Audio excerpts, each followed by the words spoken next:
नमस्कार, मैं हूं पवन त्यागी।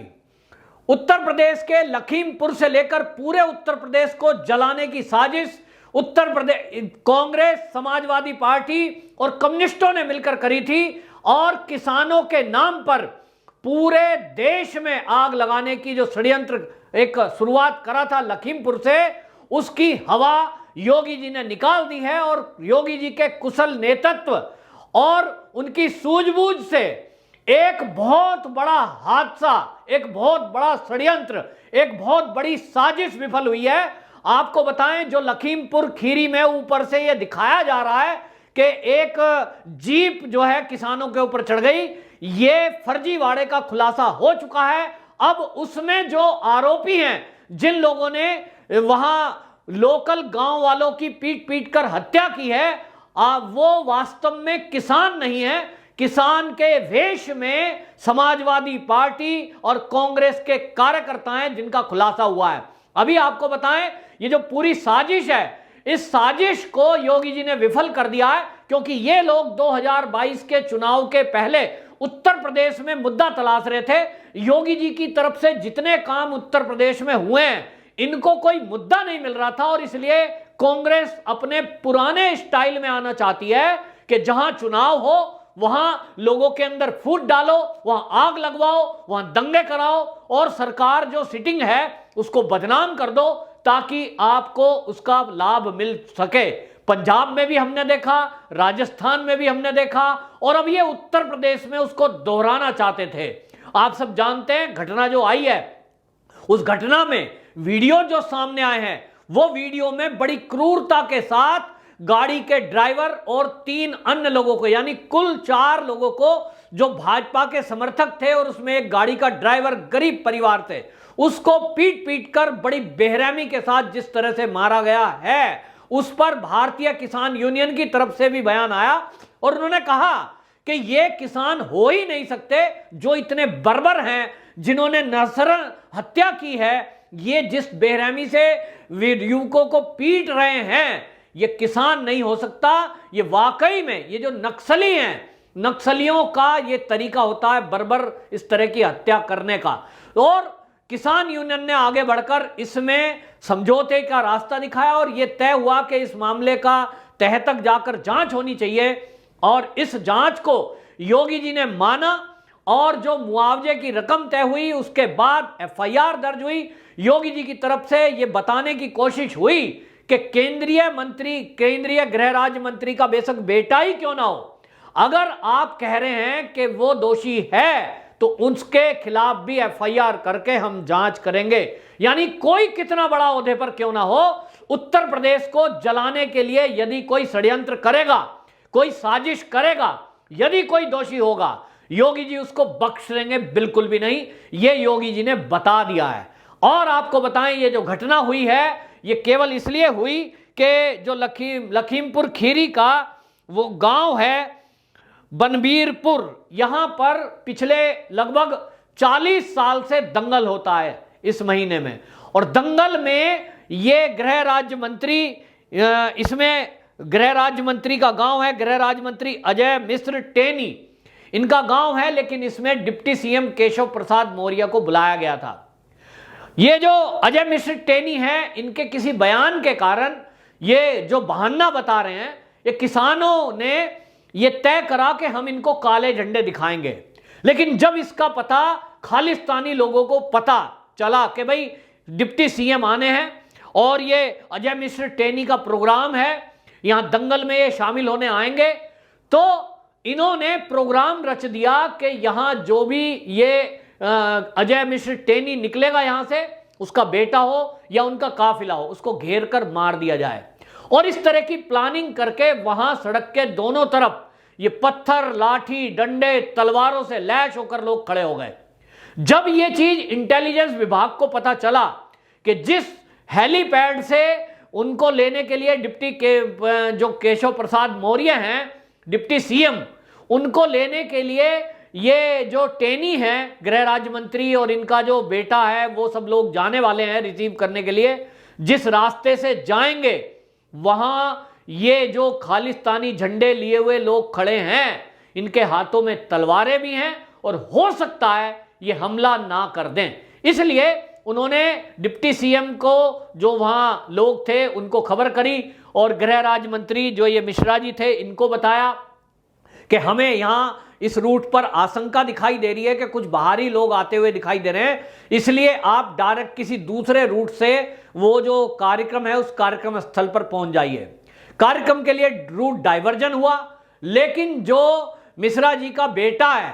वो बेटा जो है गृह राज्य मंत्री का बेटा आशीष मिश्रा, वो उसकी गाड़ी और गृह राज्य मंत्री जो अजय मिश्र टेनी हैं, इनके बेटे की गाड़ी में 3 लोग और सवार थे और इनको यह खबर नहीं मिल पाई कि रूट चेंज हो गया है। ये उसी रास्ते से जा रहे थे जिस रास्ते में ये खालिस्तानी समर्थक लोग खड़े थे, लाठी डंडे और तलवार लिए।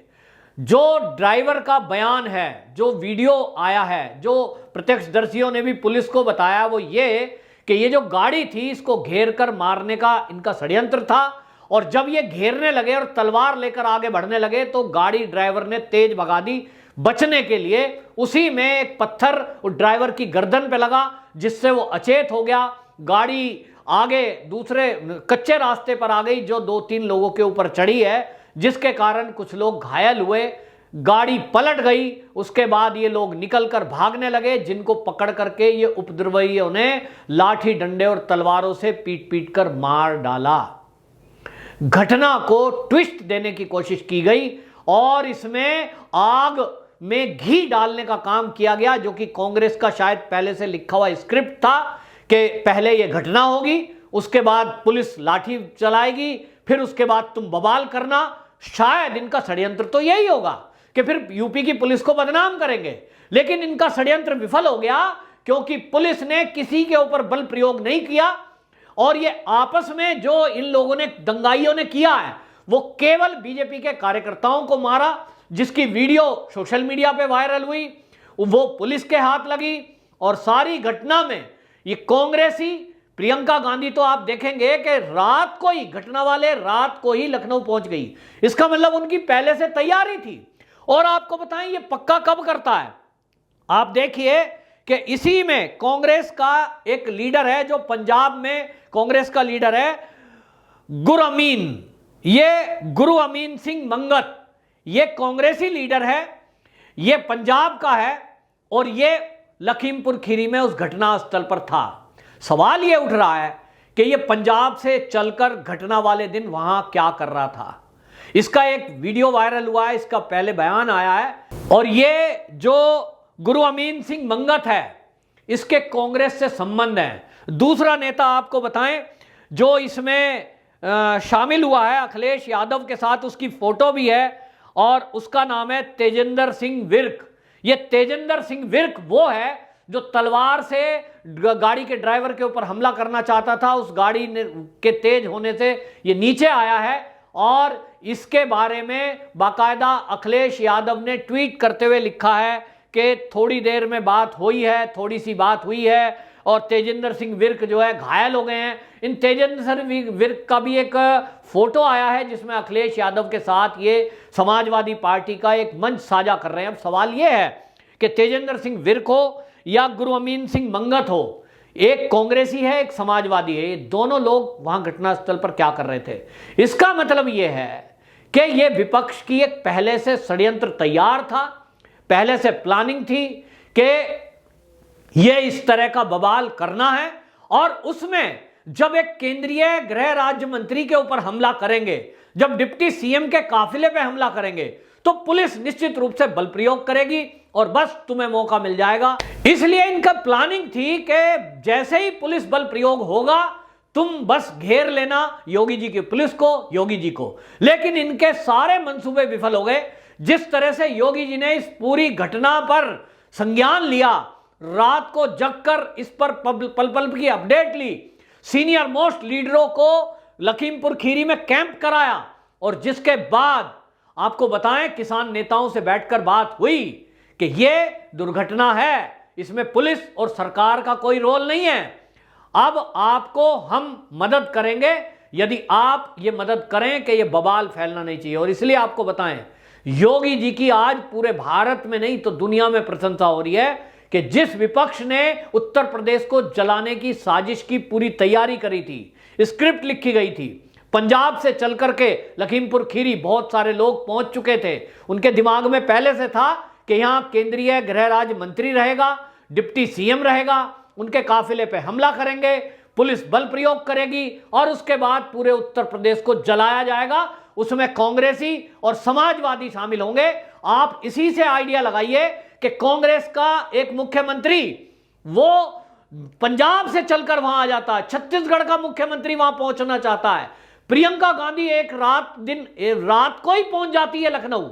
ये सब तैयारी करके तैयार थे, इनकी प्लानिंग थी कांग्रेसी और समाजवादियों की कि उत्तर प्रदेश को जलाया जाए और योगी जी को चुनाव में बदनाम किया जाए। और समाजवादियों ने तो लखनऊ में पुलिस की जीप जलाकर इस आग को हवा दे भी दी, लेकिन योगी जी की कूटनीति के कारण, योगी जी ने कुशल नीति के कारण इस पूरे दंगे को जिस तरह से सोल्व किया है, उनकी प्रशंसा होनी चाहिए। प्रशासन को भी हैट्स ऑफ होना चाहिए कि जिन लोगों ने, षड्यंत्रकारियों ने, खालिस्तानी समर्थकों ने इसमें आग लगाने की कोशिश की थी, दंगे भड़काने की कोशिश की थी, उनकी सारी योजनाओं को, षड्यंत्र को योगी सरकार ने और योगी की पुलिस ने, प्रशासन ने विफल कर दिया है। वाकई में एक अनूठा उदाहरण प्रस्तुत किया है कि संपूर्ण विपक्ष जब आग लगाना चाहता हो किसी प्रदेश में, ऐसे में